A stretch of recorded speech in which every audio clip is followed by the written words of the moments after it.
Hello and welcome back to Dollar Tree Tactical. Today's video. It's a bit of a shorter one, but one that I've been meaning to do for a while, which is how to actually use the NVG10 and set it up for your preferences.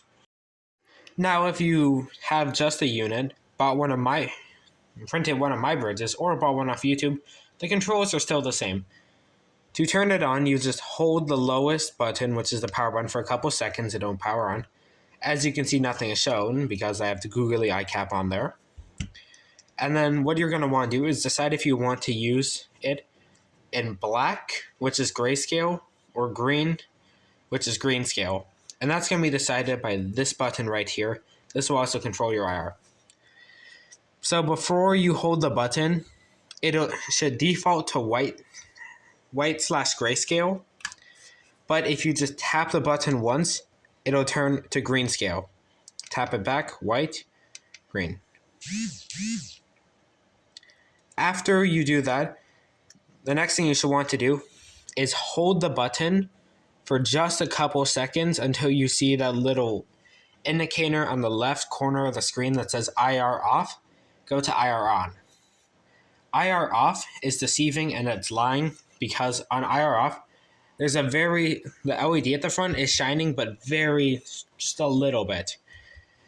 If you hold the button and switch it to IR on, it turns off. Now what you're going to want to do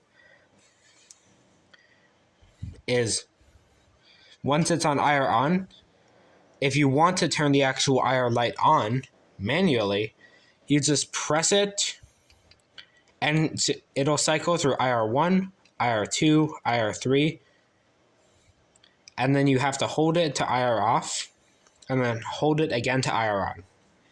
Now for the settings.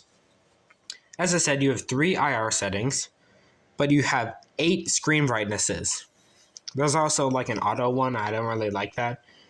And to access that, you're going to hold the left button,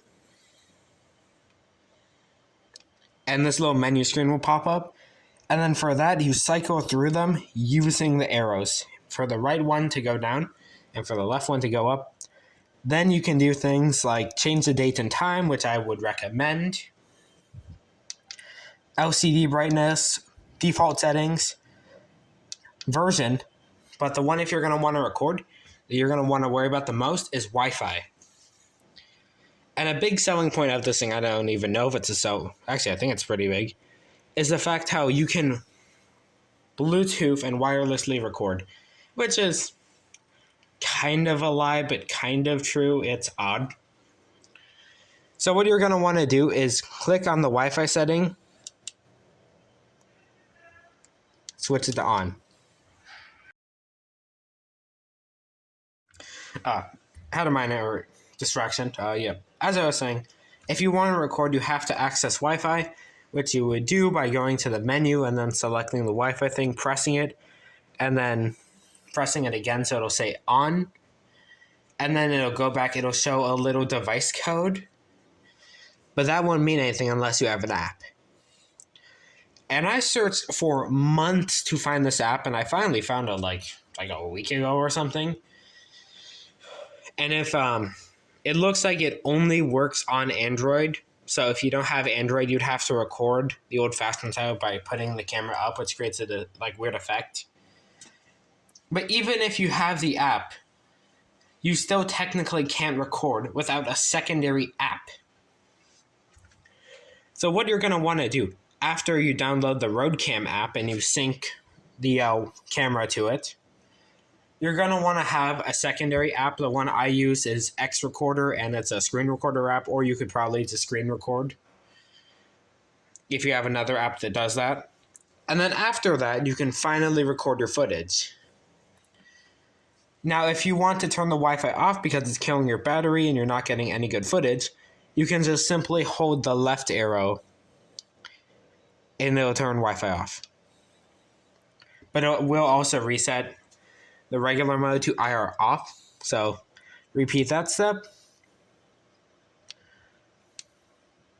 Go back to IR on. And that is a simple guide on how to use your NVG10. It also comes with this instruction book, which helps a little bit, but it can be a little confusing. Anyways, have a good day, stay silly, and I'll see y'all this weekend for the long-awaited hood night fighting video.